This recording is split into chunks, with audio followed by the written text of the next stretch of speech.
Toronto police identify a young man killed in the Lawrence Heights mass shooting earlier this week.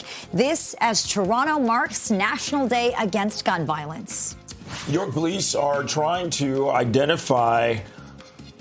They are investigating after 2 homes were shot at in Markham recently. And we're now learning that the 2 incidents are connected.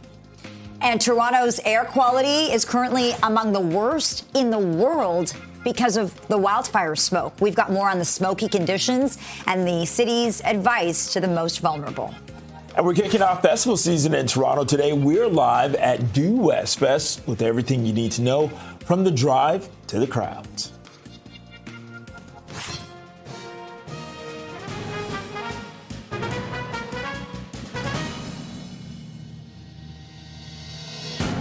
Good evening. I'm Bakari Savage. And I'm Lena Latifat. Thanks for joining us and welcome to Live at 5. Police have identified the man who was killed in a mass shooting in Lawrence Heights earlier this week. Investigators say 31-year-old Yahya Ahmed Mahmoud was fatally shot Tuesday night. He was in a wheelchair. The city councilor for the area told CP24 the victim had been left paralyzed from a separate shooting in 2018. Police are looking for 3 suspects in the shooting near Ranney Avenue and Varna Drive. 5 other people were wounded, including a city worker who was leaving the Lawrence Heights Community Center. Investigators are describing the shooting as targeted. They say the suspects were all dressed in dark clothing and wore face coverings. Well, Toronto took time today to mark the National Day Against Gun Violence, which it comes during the same week that the city saw a deadly mass shooting. For more on the ceremony that was held, let's bring in CP24's Beatrice Faisman. And you spent the day speaking with those impacted by this violence, Beatrice. Certainly, Lena and Bakari, and it leaves a really long-lasting impact when gun violence strikes one's community, even more long and deep when it actually impacts your family, your loved ones.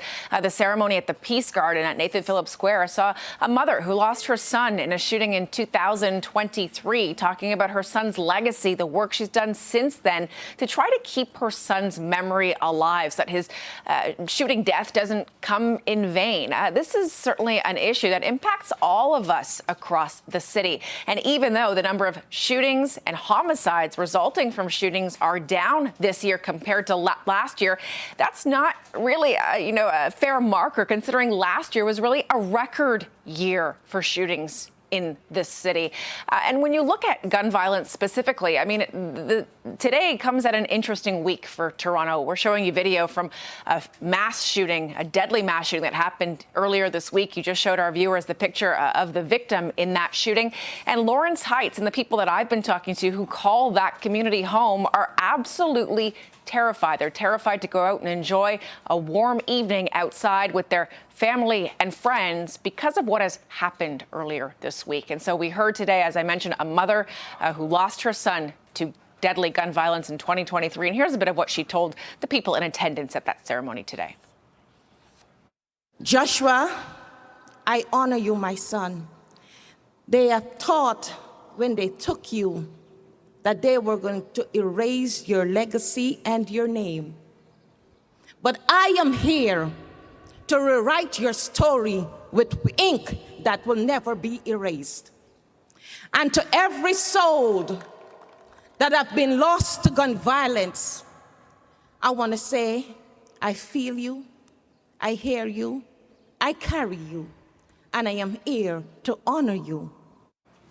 Mother's pain. On Tuesday, I was at City Hall when the mayor and the police chief announced the summer safety plan. It includes about $5 million more going towards funding for youth summer programs. The idea is if you give kids more rec programs, mentorship, education, the possibility of employment, it'll ask them to make better decisions than choosing crime and violence. I spoke to the senior director of one of the organizations who'll be getting this funding from the city, and he talked about the importance of education when it comes to youth and getting to them while they're young. Listen. We also need to begin to hold education accountable. I'm working in an organization in a part of the city where we have several young people that are functionally illiterate. They are not reading and writing at the provincial standard. Reading is the building blocks to all education. If you can't read, you're dead in the water. You have no options.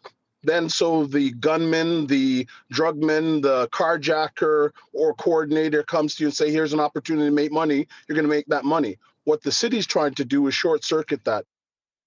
And that's why these kinds of organizations like YACE are so important here in the city to try to steer youth away from a life of crime and violence. Lena and Bakari, back to you. All right, Beatrice, well said. Thanks so much for this. Well, shots were fired at a home in Markham early this morning, just days after a neighboring home was shot at, and police say the two shooting incidents are connected. Right now, let's go live to CP24's crime analyst, Steve Ryan, who is in the 16th Avenue and Kennedy Road area. Steve. Yeah, Bakari and Lena. So the exact location is William Bursey Boulevard and 16th Avenue in Markham. It's just east of 16th Avenue and Kennedy Road. As you said, this is the second home that was fired upon in this neighborhood within a week. And the police are now investigating both occurrences. The most recent one happened this morning at 4 a.m. Police say that a vehicle, a dark-colored SUV, pulled into this laneway behind me here and opened fire on a garage. There were several people inside the home at the time. Nobody was injured. There was a lot of damage done to the garage, mind you, but thankfully nobody inside of the home was injured as a result. So the police are now investigating both occurrences, and they do suspect that they may be linked. We did speak with York Regional Police earlier on today, and here's what they said about both occurrences. Let's listen. We are looking at both of these shootings as being directly linked, and we do believe the incident to be targeted. Again, anybody that's in the area that hasn't yet spoken to police, anyone that has any dash cam, while this did occur today at 4 a.m, we do know that it's an area where a lot of people are getting up and getting ready to go to work. And we know that more people have either seen something or heard something than have already spoken with their investigators. On the northeast entrance to this community, just north of 16th and William Bursey, York Regional Police just finished putting up that surveillance camera. That's being put there for a couple of reasons. Number one, it reassures the community that the police are actively monitoring the situation, what's going on here. Hopefully it'll deter a third shooting from occurring. And if it does, well, a lot of that will be captured on that surveillance camera that has been just installed. And that's going to be up until such time that this investigation is complete. And the police are looking for witnesses. So if you have information, you are being asked to give York Regional Police a call. Back to you guys. Okay, CP24's crime analyst, Steve Ryan. Steve, thank you. The investigation continues after a person was found dead. This after a house fire in Scarborough. But police say that it does not appear to be suspicious. Emergency crews responded to the fire in a home on Brimley Road north of St. Clair. That was around 7:30 this morning. The small fire was quickly extinguished and a man was found dead. An autopsy will be conducted to determine the cause of death. And the search continues for a suspect following a sexual assault in Hyde Park. Officers were back in the park today looking for evidence. Police say a 62-year-old woman was walking on a paved pathway on the east side of the park around 10:40 Wednesday night when she was approached from behind a male suspect. Police say she was dragged into a wooded area and sexually assaulted before being able to get away and get help from a passerby. The suspect ran away. He's described as black, 5'10", with an athletic build and 30 to 40 years old. He was last seen wearing a T-shirt and dark-colored pants. And Hamilton police have been cleared in the death of a man last November. 43-year-old Erickson Cabrera died on November 10th after he was shot by police in an apartment building on Main Street West. The Special Investigations Unit has now concluded that the officers used reasonable force when what appeared to be a gun was pointed at them at close range. In a statement, Hamilton police say they recognize the profound impact this incident has had on Cabrera's family, the broader community, and officers. They say they're committed to meeting with his family and Rwandan community leaders to find a path forward. It's 5:09. Let's get a check on the evening commute with CP24's traffic specialist, Adjoa Ntia Yabwa. Yeah, it's a hazy commute at that, Bakari. And if you're making your way out, you're running into problems through the haze on the westbound lanes of the QEW. This is right on the approach to Cawthra. It's the right lane and shoulder still blocked following this collision that is being cleaned up. So still really busy as you make your way from the 427 all the way over towards that scene. That's the only issue. If your travels take you on the Gardner, still pretty jammed as you make your way out of and head into the downtown core. And it remains a busy afternoon on the 401 across the top of the city. More delays as you make your way further east into Durham and northbound on the 400. Was spotting a problem through Langstaff. My camera went out, so I'll just tell you about it. So northbound on the 400 through Langstaff, we are dealing with a stalled vehicle. It does have the right lane occupied. I'll send it back to you both. This CP24 traffic report is brought to you by 407 ETR. Enjoy the journey with a stress-free commute. Well, Toronto briefly had the worst air quality in the world today due to wildfire smoke. Yeah, and it's prompted Environment Canada to issue a special air quality statement. Let's bring in CP24's Andrew Brennan for more on what GTA residents are being advised to do. This is something you can see, and it's something you can also feel, Andrew. Yeah, you'll definitely feel it, particularly if you have respiratory issues or are predisposed to respiratory infections. Now, among the general population, that usually is children under the age of 5, and then those that are, amongst our senior citizens. That being said, everyone is dealing with 17 times currently the amount that the WHO would recommend on the high end of the scale to be safe to stay outside with. Now, I'm not trying to scare people with saying it's 17 times the recommended amount. This is still something that for a generally healthy person is more than fine to be able to withstand. But those that are predisposed to respiratory infections do have a higher degree of chance of getting sick from being outside with the amount of pollutants in the air. Now, with all of this in mind, we've been checking in with people about how they're doing, what's been going on today. We also spoke with senior climatologist with Environment Canada, Dave Phillips, during the day. I believe we're going to be talking or hearing from the people, though, this time.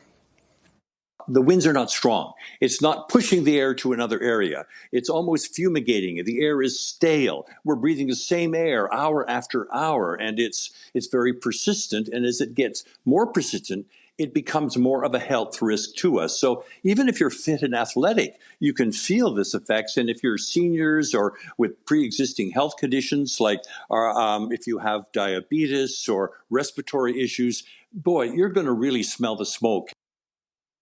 Now, the good news is we did happen to say that was Dave Phillips.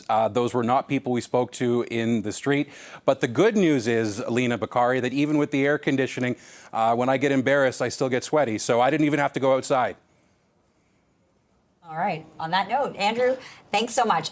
No comment. 5:12, 23 degrees. You're watching Live at 5 on Toronto's Breaking News, CP24. We've got more news straight ahead. So stay with us. We'll leave you with this live shot of the hazy conditions.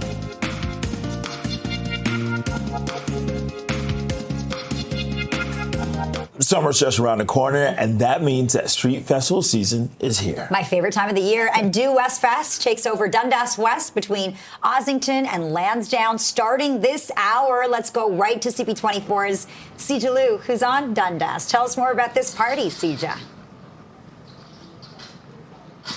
Hey, Lena and Bakari, happy Friday, and it is feeling like summer with the kickoff of the summer festival season here at Due West Fest. This is happening along Dundas, a 16-block ultimate street party, and everyone is invited, plus it's free. And here to tell us more about it is Kristen. She's one of the organizers of the event. So, Kristen, we are just minutes away from the official kickoff. We have the vendors getting ready now.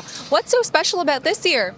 I would say what's special about Due West Fest year after year is that it's a festival produced for the community, by the community. We have representation here of over 200 Little Portugal Toronto BIA businesses. We have 3 stage representing some of the best music from Toronto and a few international surprise guests as well. And yeah, we love this time of year when we can welcome the rest of the city to see what we do here in Little Portugal. Yeah, there is so much to do, like you said, over 200 vendors, 3 different stages, dozens of patios. What advice do you have for people who are coming down here, whether for the first time or for the 10th time looking for something new to do? I would say give yourself time. 16 city blocks, even on a day when there's nothing going on, takes a while to walk. But when you want to stop every 10 feet to check out a food truck or a vendor or an amazing live music show, it'll take you hours to walk through the festival. So if you want to see the whole thing, make sure you come early. We start today, we're starting at 6 p.m. and then tomorrow and Sunday at 11 a.m. Bring your kids if you have them. We have incredible free activities for children, and as well as entertainers for children. And yeah, wear comfortable shoes. Yeah, Stay definitely. hydrated and stay hydrated. Yeah. You're definitely going to get your steps in. 16 blocks. You can walk down one way and then walk back the other way, and you're seeing completely different vendors. Yeah, and I'll say 16 blocks, it's about 1.5 kilometers along Dundas from Shaw to Ossington. Pardon me, shot to Lansdowne. And when it comes to safety measures, I know the festival put in some new safety measures in place this year.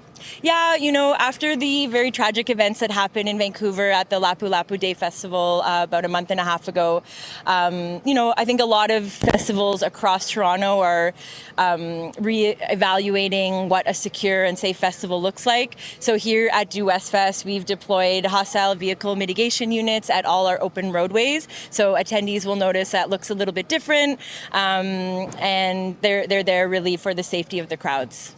Well, that is wonderful. And just to give you a bit of the lay of the land here, we're standing kind of near the entrance. It's 16 blocks. It's from Lansdowne all the way to Shaw. Festival kicks off at 6 o'clock tonight, but goes all the way until Sunday evening. But that also means for commuters, give yourself some extra time if you're heading along this way, because Dundas Street will be closed between those 16 blocks until about midnight on Sunday going into Monday. Back to you guys. Yes, got to navigate those road closures. And CJ, thanks so much. CJ Liu live in Little Portugal tonight. Well, the annual Ride to Conquer Cancer takes place in the West End tomorrow.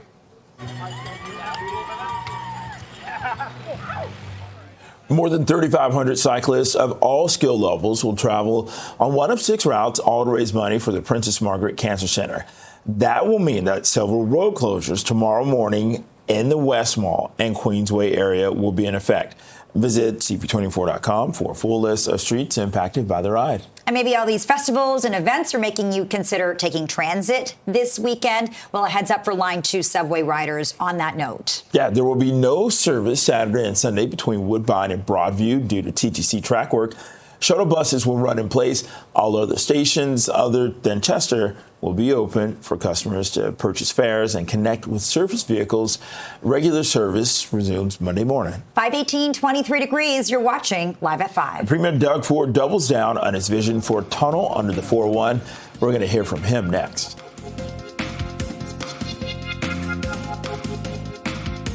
Welcome back. Toronto is getting a funding infusion from the province for the strides it's made on getting homes built. Yeah, Premier Doug Ford presented Mayor Olivia Chow with a check of more than $67 million today. The money comes from the province's Building Faster Fund, which rewards municipalities that hit at least 80% of their housing targets. Toronto broke ground on almost 21,000 new homes last year, which was 88% of its provincially designated goal. These funds can be used to build more infrastructure and get even more homes built in the coming years, because there's nothing I would like more than to come back next year with an even bigger check. We're going to keep working with the municipalities to speed up approvals, build homes, and keep the dream of home ownership alive.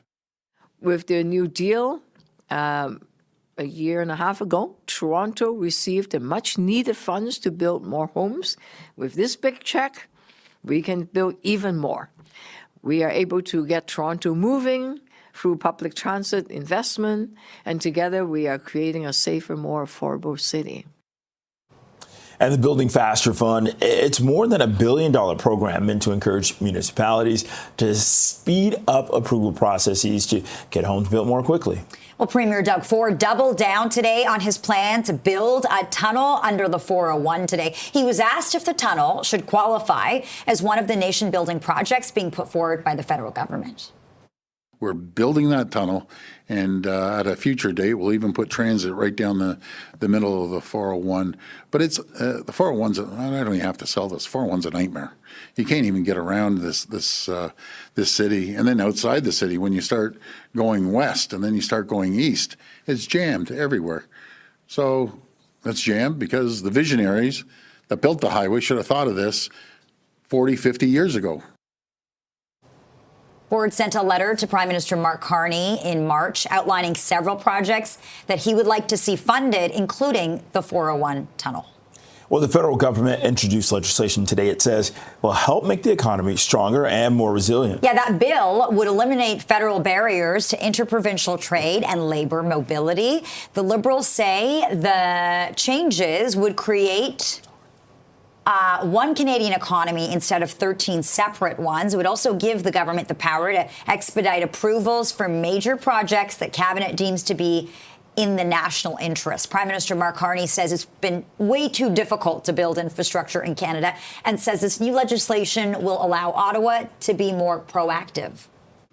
With this new process in this landmark bill, once a project has been designated as being in the national interest, a new federal major project office will bring together all the relevant federal departments and agencies to provide a single set of conditions that must be met for the project to move forward.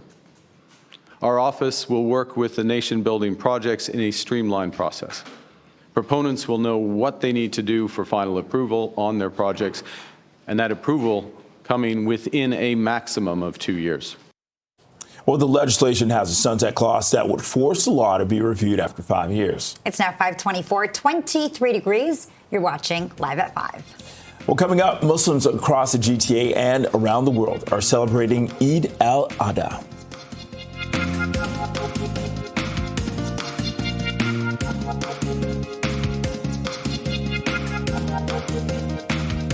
Welcome back. Muslims across the GTA and around the world are celebrating one of the holiest days of their faith today. And worshippers gathered at a mosque in Vaughan this morning to say prayers on Eid al-Adha. It is also known as the Feast or Festival of Sacrifice. The event's a time for forgiveness and compassion. It's marked with special prayer services, exchanging gifts, and making donations to those in need. Today is a very happy day for Muslims all across the globe. In particular, here in GTA, we are celebrating Eid al-Adha, which is to commemorate the sacrifice of Prophet Abraham and Ishmael. And this day is commemorated all across the globe. And the essence we learn from out of this Eid is to sacrifice and for a bigger cause, and that is to for the humanity and to when it comes to a difficult time, we are there to sacrifice our baser selves. Eid al-Adha follows the annual Hajj pilgrimage Muslims make to Mecca in Saudi Arabia. Right now, it is 5:28, 23 degrees. This is Live at 5. Well, Due West Festival is getting underway this hour, kicking off street festival season in our city. This as Toronto remains under a special air quality statement due to wildfire smoke. Stay with us. We'll be right back.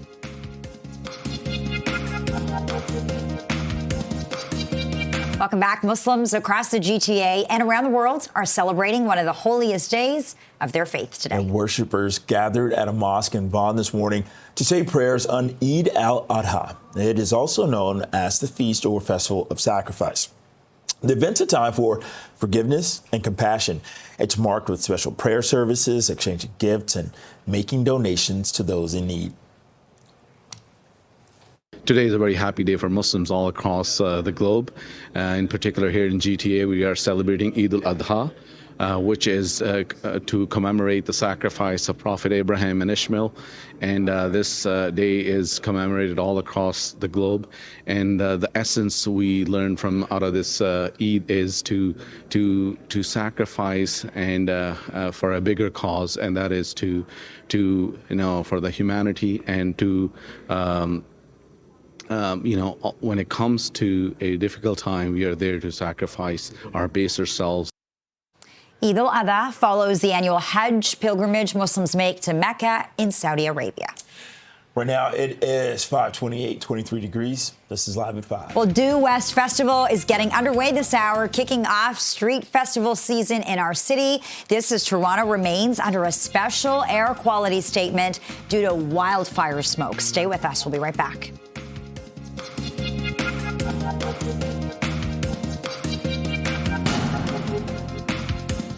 Toronto police identified a young man killed in the Lawrence Heights mass shooting earlier this week. This as Toronto marks National Day Against Gun Violence. York police are investigating after 2 homes were shot at in Markham recently. We're now learning the 2 incidents are connected. Well, Toronto's air quality is currently among the worst in the world due to wildfire smoke. We've got more on the sticky conditions and the advice to the city's most vulnerable. And we are kicking off Toronto's festival season. We're live at Due West Fest with everything you need to know about the celebrations, the crowds, and the drive. This is a live shot from Little Portugal. This is Live at 5.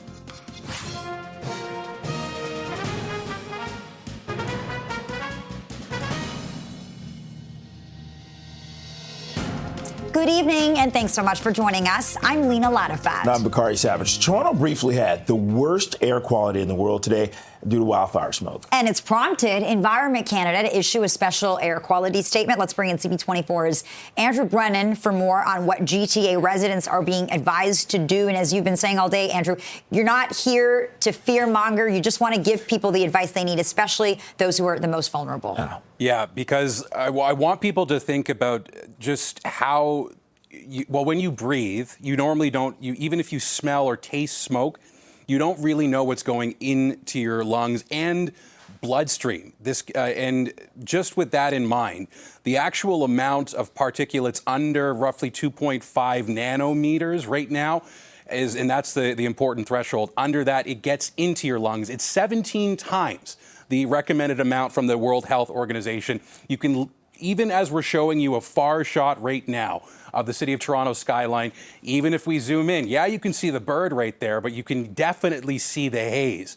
And just think of that getting into your lungs. These are known carcinogens, and it comes in all forms. We're just seeing a heightened amount right now because of the wildfire smoke from the over a dozen wildfires burning from northern Ontario over to BC. Some even announced a couple of minutes ago by Saskatchewan Premier Scott Moe, seemingly deliberately set by humans. Now, the other quick update I want to give people is another special air quality statement was issued, basically filling in the golden horseshoe. So just about everywhere from the GTA down to Hamilton, across Lake Ontario, and going to Windsor and up to Ottawa are feeling the effects of the wildfire smoke. We did check in with some people, seeing how they are either coping or if they're not really feeling it. And this is the general consensus. I've noticed that it's a little bit, how do you say? Is it smoke? Is it a good word, smokiness? Or the cloudiness? But I didn't know there was fires. My eyes are watering. That's about it. And it's not as sunny as I'd like it. Seems a bit hazy. But it doesn't bother my breathing or anything. I wonder how people, if this isn't normal, then I'm surprised that more people aren't noticing it. But I live on the West Coast. And I'm thinking, and I've been in Halifax recently. I haven't seen anything like this in my travels recently. Now, if you are someone that is either prone to respiratory infections or you're worried about your kids, just the general recommendations is keep inside as much as you can where you have filtered air as best as possible. If you're going outside, KN or N95 masks do actually stop those particulates from entering your respiratory tract and into your bloodstream for the most part. So that is an option. Or you can do what I'm doing. Bakari, Lena, the best plan is if you're a reporter that's supposed to talk about heat and humidity, do it from air conditioning. Okay, CP24's Andrew Brennan joining us live from the newsroom. Thank you, Andrew. Well, summer is just around the corner. That means street festival season is here. Yeah, no air conditioning where our Arcija Lou is tonight, just good vibes. She's checking out Due West Fest, which takes over Dundas West between Ossington and Lansdowne. Has the party started there yet, Arcija? It is almost starting, and we definitely don't need any air conditioning. We want the heat, and it is a hot, high-energy start to the summer here at Due West Festival. You're talking over 200 vendors, 3 stages, lots to eat, lots to do, and lots of shopping. It's 16 blocks on Dundas Street. It's closed down just to people to walk all the way from Shaw to Lansdowne.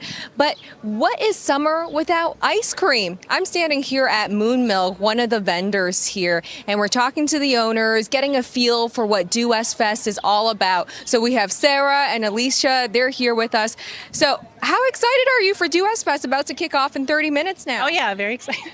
Very excited. Yeah. So I see that you have lots of ice creams out here.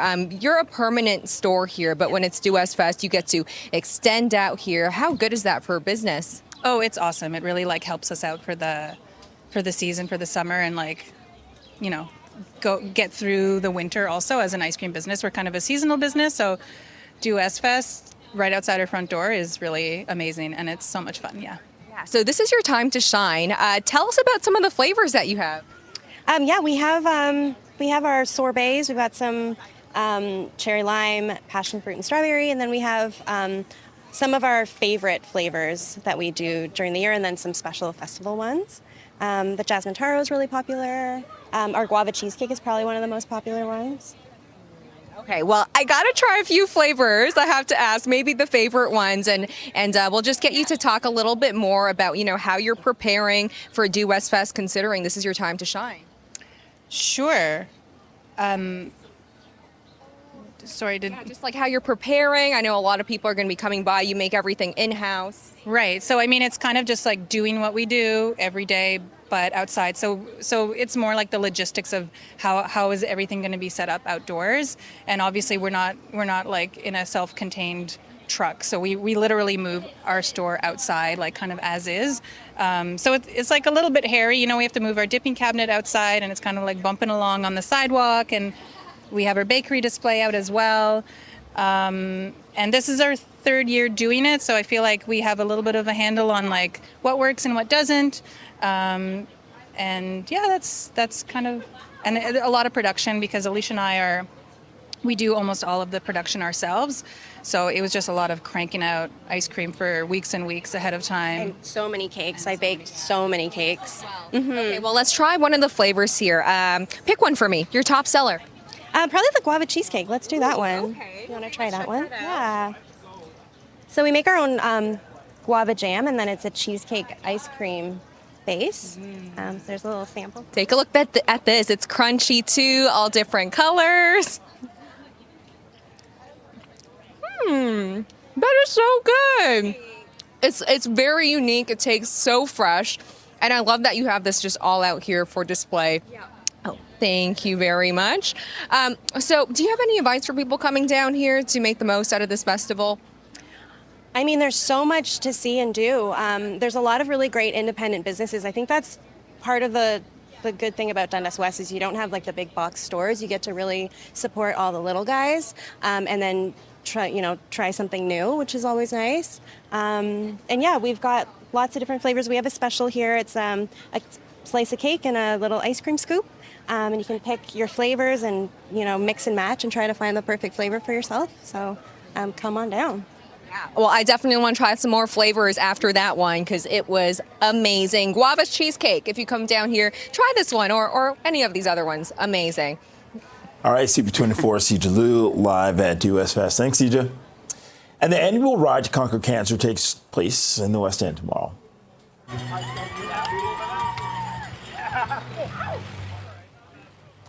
More than 3,500 cyclists of all skill levels will travel on one of 6 routes, all to raise money for the Princess Margaret Cancer Center. That'll mean several road closures tomorrow morning.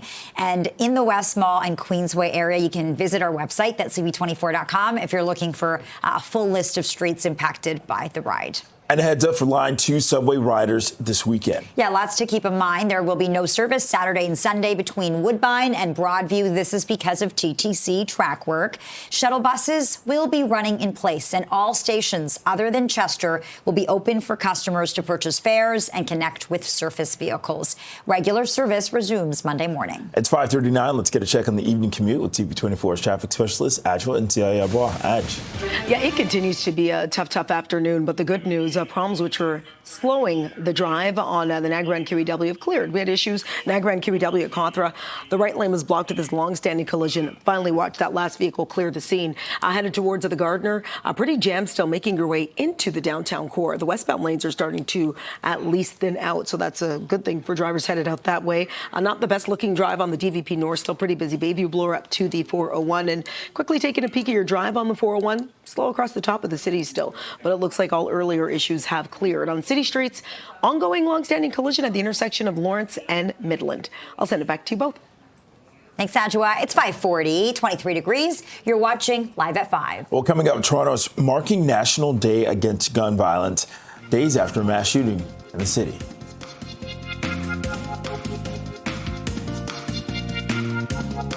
Well, shots were fired at a home in Markham earlier this morning. This is just days after a neighboring home was shot at, and police say that the 2 shootings are connected. Yeah, let's go live to CP24's crime analyst Steve Ryan in the 16th Avenue and Kennedy Road area. So, Steve, when you hear that detail that these 2 incidents are connected, what crosses your mind? Well, there's a message being sent to someone over something, and that'll be part of what the police try to determine as they continue with this investigation. So they are looking at the very likelihood that these two shootings were connected. Two houses shot at within less than a week. The most recent one happened this morning at 4 a.m.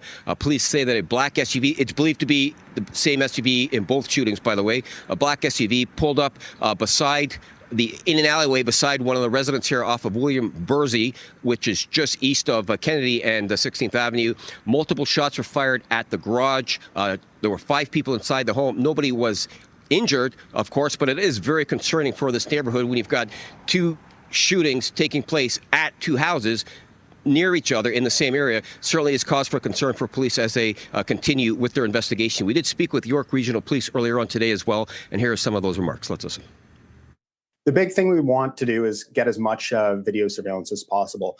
We want to make sure that the community helps us to the best of their extent to be able to provide information to get out to us.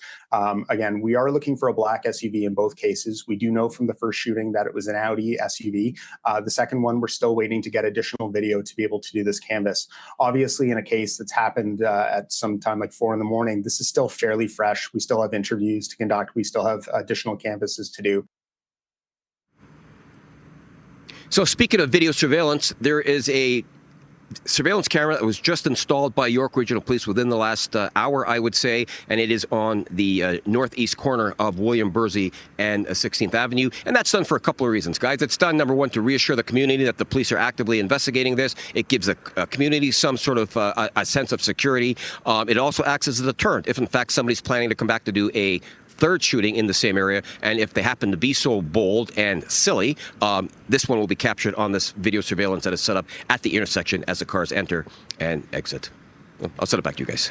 All right, CP24's crime analyst, Steve Ron. Thanks, Steve.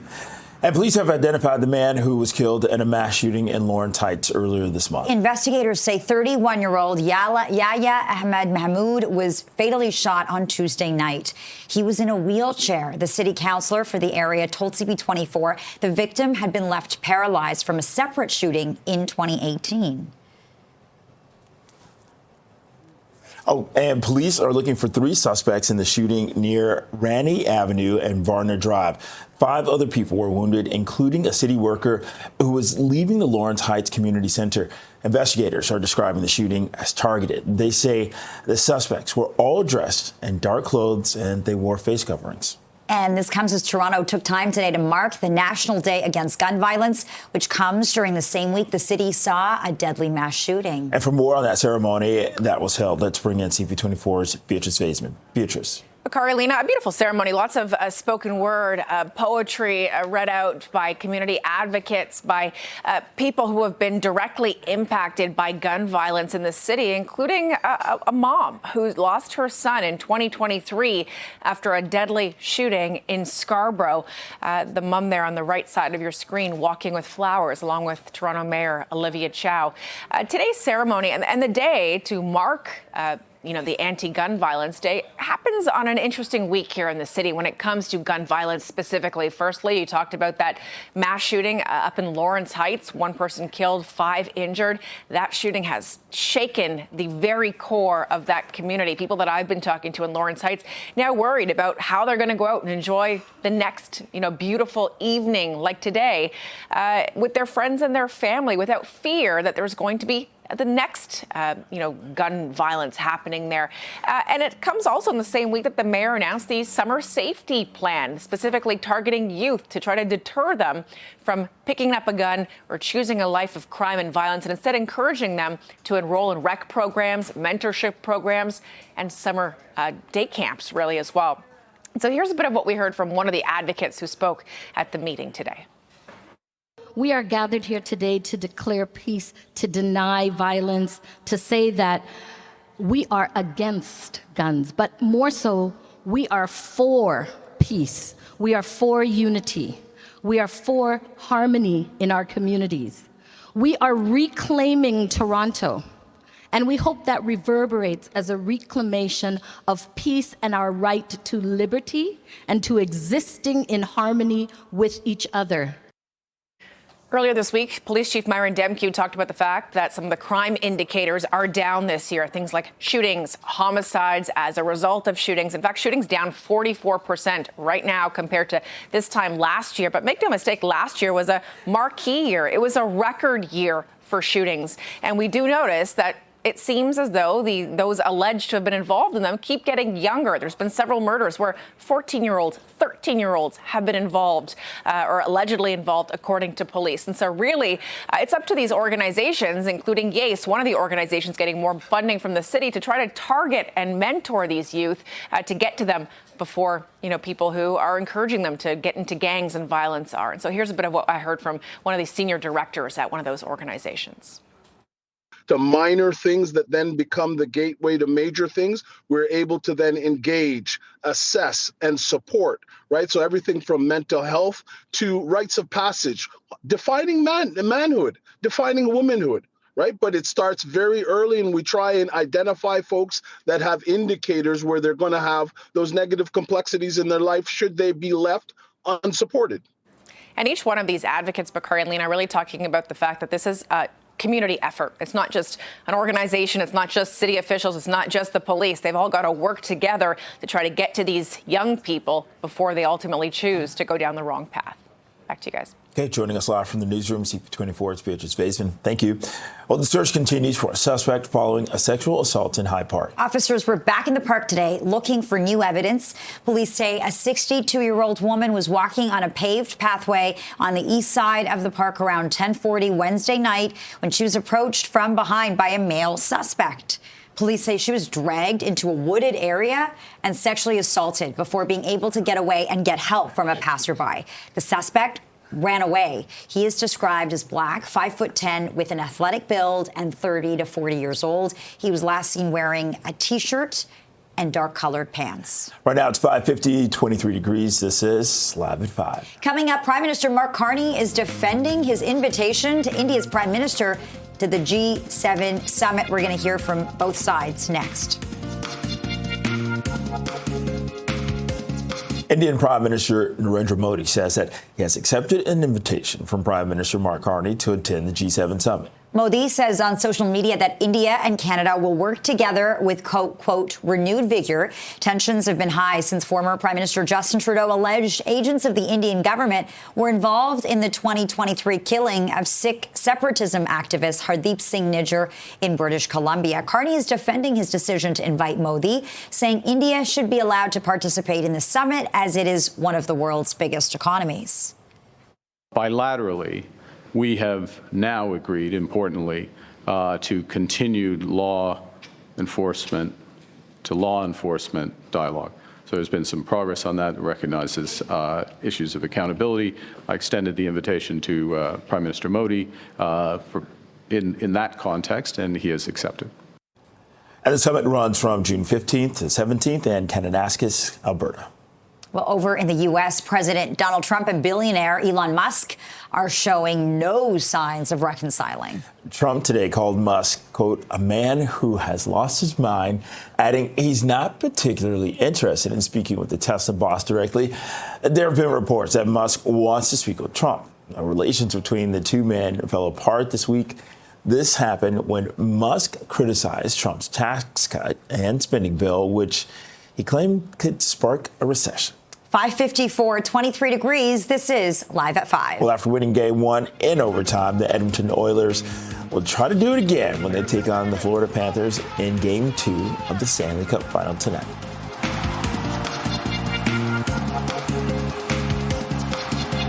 Welcome back. The Oilers will try for a second straight win tonight as they host the Panthers in Game 2 of the Stanley Cup Final. Hopkins with it. There's McDavid.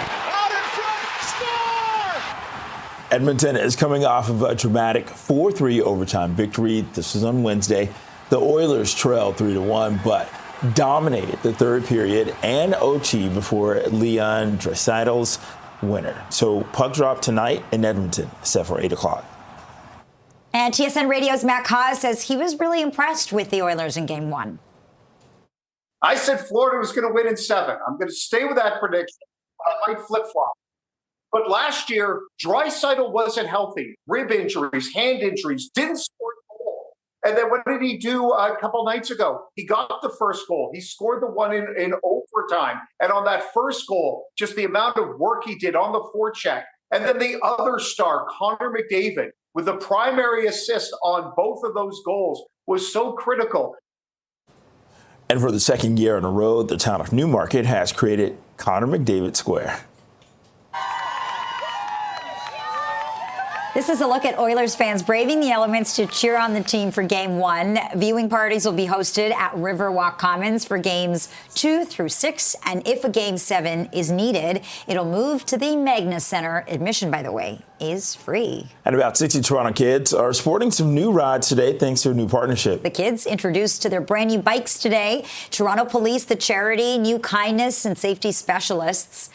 Tay Cell Limited made the day possible, and they loved each and every moment. It's now 5:59, 23 degrees. This is Toronto's breaking news. CP24. Toronto remains under a special air quality statement due to smoke from the wildfires. We'll leave you with this live shot of the smoke and the haze. The city's air quality among the worst in the world today, so take it easy. Thank you for watching. CTV News at 6 is next.